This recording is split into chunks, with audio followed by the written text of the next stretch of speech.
Olá, meus amigos, meus irmãos, sejam todos bem-vindos ao Evangelho no Lar do Grupo Espírita Garimpeiros da Luz. É sempre uma alegria renovada estarmos aqui para o nosso encontro semanal, o encontro com Jesus, Jesus no Lar, oportunidade de abrirmos os nossos lares e corações para que Jesus chegue, para que Jesus entre e fique conosco nesses momentos de reflexões em torno do seu Evangelho. Não vamos esquecer de colocarmos a água para ser fluidificada durante o nosso estudo pelos benfeitores espirituais. Então façamos a nossa leitura preparatória, livro Vinha de Luz, Espírito Emmanuel, psicografia de Chico Xavier. Procuremos. Antes, vindo ele a Roma, com muito cuidado, me procurou e me chamou. E me achou, desculpa. Paulo, segunda carta a Timóteo, capítulo 1, versículo 17. Todas as sentenças evangélicas permanecem assinaladas de beleza e sabedoria ocultas.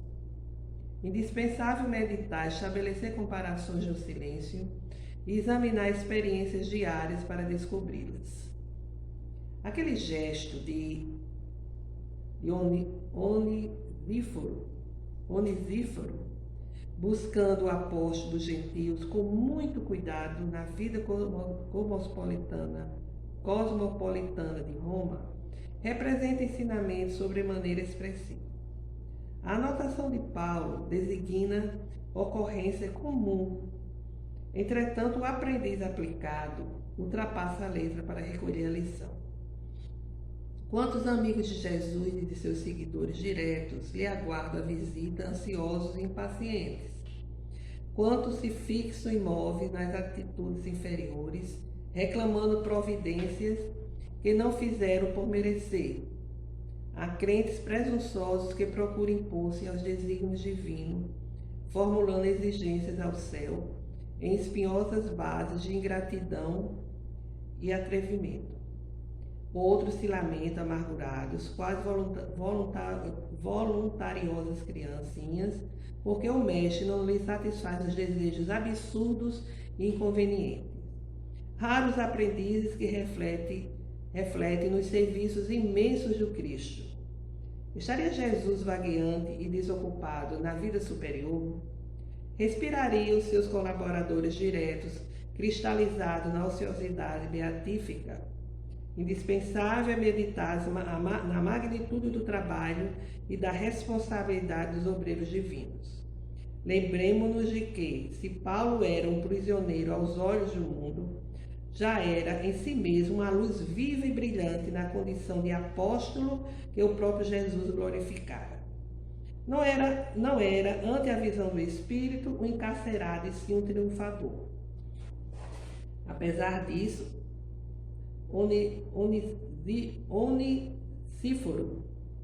Onesíforo, a fim de vê-lo, foi constrangido a procurá-lo com muito cuidado. Semelhante impositivo ainda é o mesmo nos dias que passam. Para encontrarmos Jesus e aqueles que o servem, faz-se mister buscá-los zelosamente. Lições do Espírito Emmanuel, que nos diz muito respeito, porque nós sempre buscamos Jesus, buscamos os seus servidores de uma forma desesperada, querendo pronto atendimento, como se tudo estivesse ao nosso dispor para atender os nossos caprichos, atender a solução de situações que foram geradas por nós. E aqui ele dá nos traz exatamente essa reflexão, que a gente deve buscar tudo que diz respeito a Jesus, a espiritualidade, com ardor, mas com muito zelo, assim, sem inquietação e sem alvoroço.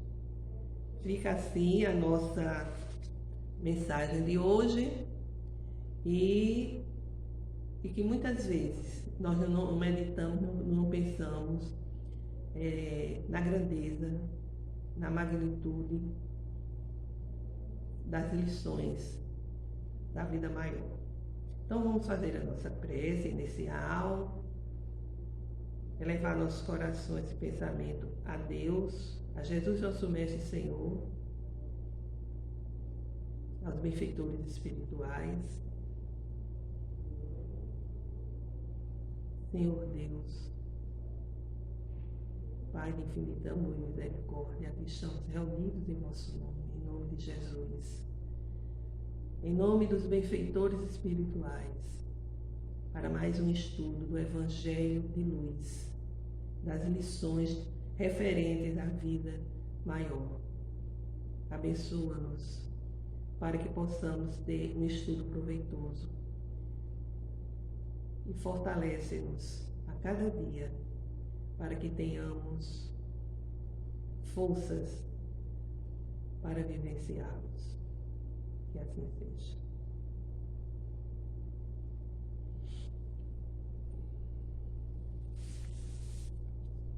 E, meus irmãos, o Evangelho de hoje será do item 13 do 7º capítulo, que é o capítulo que trata dos pobres de espírito. Se está finalizando o capítulo com uma reflexão em torno o tema é Missão do Homem Inteligente na Terra, pelo Espírito Protetor de nome Ferdinando.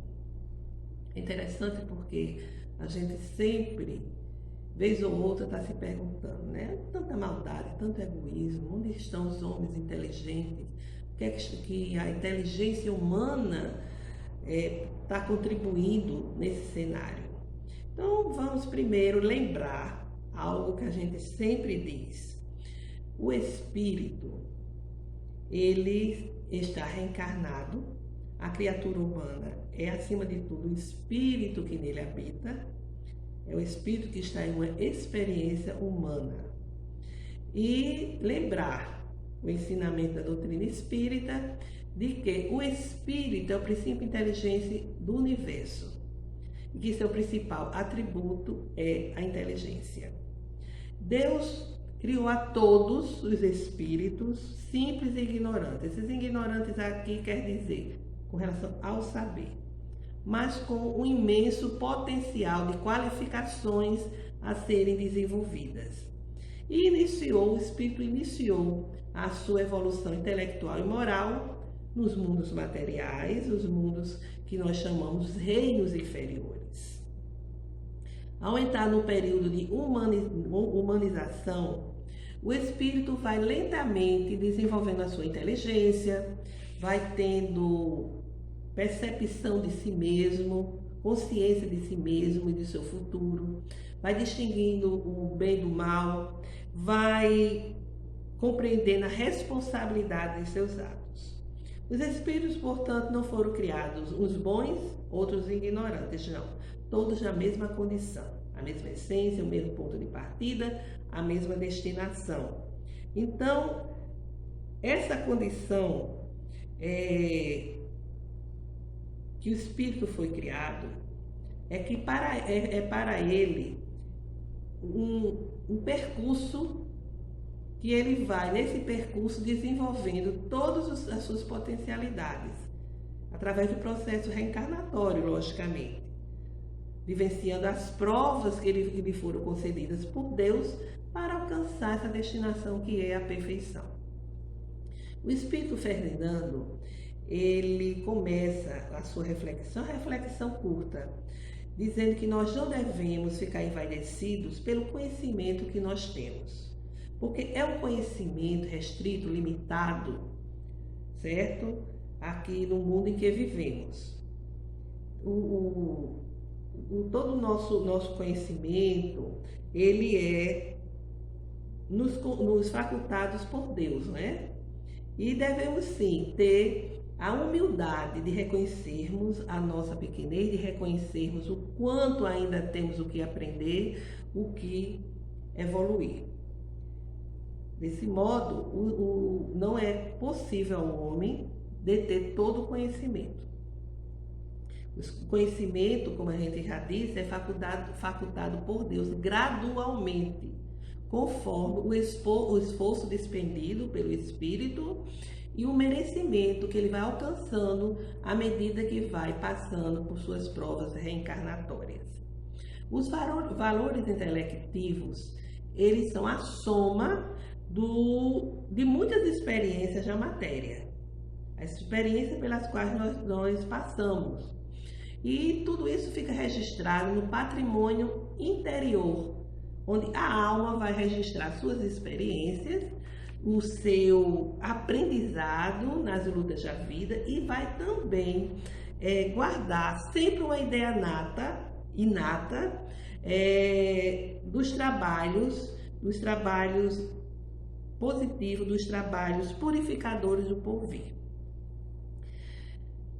De modo que a gente precisa entender que Deus nos concede a inteligência, esse dom, como forma de nós buscarmos a nossa evolução, o nosso aperfeiçoamento e de trabalhar no bem, ajudando os nossos semelhantes, ajudando as inteligências retardatárias, numa ação de fraternidade que deveria existir entre todas as criaturas. A inteligência desenvolvida não significa espírito evoluído. O espírito ele pode ter desenvolvido conhecimento, mas o seu sentimento, a sua espiritualidade está muito aquém. É necessário para estar na condição de evolução que se esteja como a ave, com as suas duas asas equilibradas. De um lado, o conhecimento, mas do outro, a moral, a espiritualidade, para que haja exatamente esse equilíbrio. A inteligência é um poderoso instrumento do progresso, porque vai permitir que a criatura vá desenvolvendo a sua inteligência, ampliando os seus conhecimentos e vá utilizando não só para o seu bem-estar, para a sua qualidade de vida, mas para ajudar as pessoas que estão à sua volta, para ajudar o seu semelhante e ampliando essa ajuda, essa colaboração, essa fraternidade, à medida em que o seu campo de atuação e de trabalho for se expandindo. Todos nós temos uma missão, seja na família, no ambiente de trabalho, seja onde estiver, nos grupos por onde estamos. E há aqueles que têm uma missão mais ampla de utilizar a inteligência para beneficiar uma coletividade. A gente tem no mundo muitas figuras que eram inteligentes, mas que utilizaram só para o mal.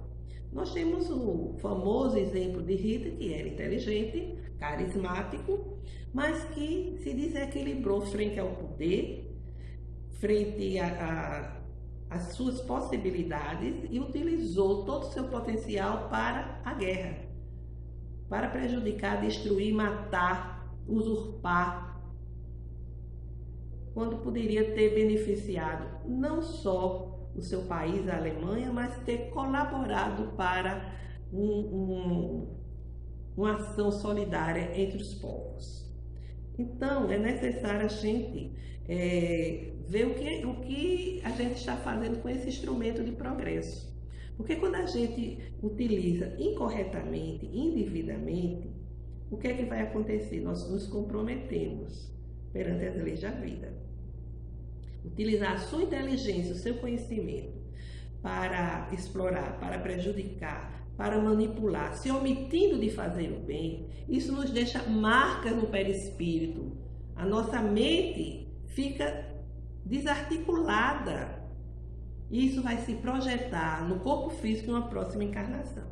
Não é necessário que a pessoa esteja no comando, no poder. Às vezes nós agimos de forma incorreta dentro do nosso lar, desrespeitando o outro, manipulando o outro, Quantas vezes isso junto à nossa parentela, aquelas pessoas que têm mais força espiritual, que têm mais perspicácia, inteligência já mais adiantada, conhecimento, vai se utilizando das pessoas, cortando, impedindo o avanço dessas pessoas, o desenvolvimento dessas pessoas, para tê-las ao nosso redor, para nos servir. A escala, ela é imensa. E se essa pessoa, logicamente, for para um trabalho de coordenação, de comando, vai levar todo esse perfil e vai manipular as pessoas, vai exatamente prejudicar.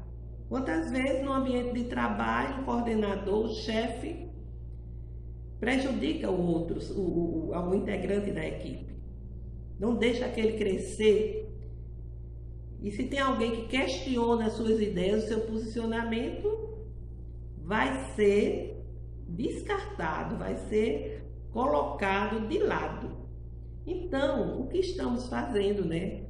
Da inteligência que nós temos, dos conhecimentos já adquiridos. Quando se fala em prejuízo do mau uso da inteligência, lembramos que no livro Ação e Reação, de André Luiz, tem um caso que André Luiz relata, que ele veio com a equipe lá do nosso lar para fazer visita em alguns casos que eram acompanhados aqui na terra. E ele chega no casebre, muito pobre, uma senhora muito fragilizada e um filho totalmente deficiente. Limitações físicas e, sobretudo, uma demência mental muito séria. E ele diz, meu Deus, como é que se vive assim? E o instrutor do grupo pede para André fixar o seu pensamento na mente daquele irmão. E quando André faz essa fixação, André fica chocado, porque passa na mente, o nome era Sabino, esse espírito reencarnou com o nome Sabino. Então passa na mente daquela criatura todos os seus delitos, os assassinatos, os maus tratos, as agressões de todo tipo. E isso atormentava, mas vez por outra ele dava assim um sorriso desconcertante, com uma certa ironia, com um certo deboche, mas ele estava com aquilo o tempo todo passando em sua mente. E é quando o instrutor diz, esse nosso irmão teve a oportunidade de fazer um grande trabalho, porque ele tinha facilidade de estar no poder, de uma forma ou de outra, se destacava, tinha condições de ajudar muita gente, mas deixou que a ganância, o egoísmo subisse de tal forma que ele destruiu muitas vidas, usurpou, explorou tantos outros, levou tantos outros à tortura, outros à morte, e isso ficou de tal forma registrado em sua mente que desequilibrou o cérebro e ele reencarna trazendo as marcas do perispírito, projetando no seu novo corpo físico. É a lei de causa e efeito, ninguém foge a essa lei. Certo? Então, é muito sério o que estamos fazendo com a nossa mente. Porque as nossas vibrações, os nossos sentimentos, a gente pensa, a gente muitas vezes planeja, né? Arquiteta aquilo que a gente vai fazer, tudo pensado e medido. Então, a missão do homem inteligente na Terra é a missão de contribuir para o progresso, de contribuir para o bem, de ajudar o próximo a vencer suas aflições, a atravessar o vale de lágrimas que muitas vezes a vida cotidiana representa. Ninguém pode fugir da lei do amor, porque as leis divinas se resumem na lei do amor. O que Jesus nos ensinou? amparando, ajudando a seu próximo. Ele não se preocupava em perguntar o que tinha acontecido, não se preocupava qual era a classe social, a religião. Ele tinha compaixão da humanidade, porque sabia que a humanidade, muito imperfeita, ainda trazia muitas inferioridades e por isso dava misericórdia a todos, porque sabia que o seu gesto era um gesto libertador que salvava vidas, que aquele seu gesto suas palavras iriam ficar na sua mente, na mente das pessoas, iriam contribuir para que nas vidas sucessivas da matéria ajudassem aqueles espíritos a saírem das trevas. Então, meus amigos, nós inclusive podemos desenvolver a nossa inteligência a partir do estudo, a partir das nossas reflexões, da leitura, de uma boa conversação, empenhados que devemos estar nessa iluminação interior. Os espíritos nos dizem que podemos sim contribuir pelo desenvolvimento da nossa própria inteligência, orando, vigiando para cortar as ervas daninhas que existem ainda em nós, que são as nossas más inclinações, e plantando sempre sementes de amor, sementes do bem. O Espírito Emmanuel, inclusive, ele nos diz o seguinte, que a fórmula mais elevada e mais bela para desenvolver a inteligência é do amor próprio, dentro da humildade e do amor. Os livros ensinam, mas só o esforço próprio aperfeiçoa a alma para a grande e abençoada compensação. Ou seja, o conhecimento, ele precisa ser fixado no esforço que nós fazemos para aprender e colocá-los em prática, vivenciando-os. Então, essa é a nossa reflexão de hoje. Vamos nos preparar para emitir, fazer nossas vibrações.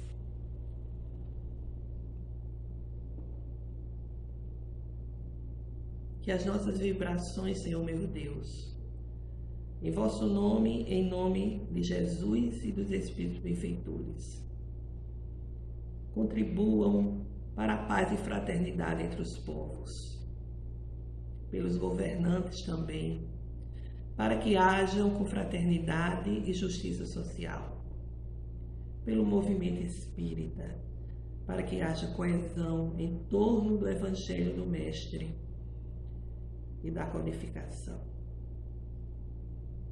Pedimos também luz, amor, saúde e proteção para nossas famílias, para nossos familiares.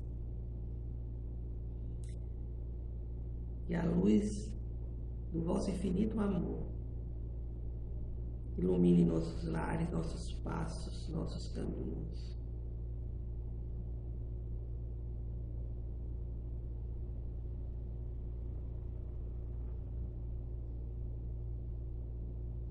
Nosso Pai que estás em toda parte, santificado seja o vosso nome no louvor de todas as criaturas, vindo a cada um de nós o vosso reino de amor e sabedoria, para que assim a vossa vontade se cumpra, Senhor, aqui na terra e em todos os ciclos espirituais.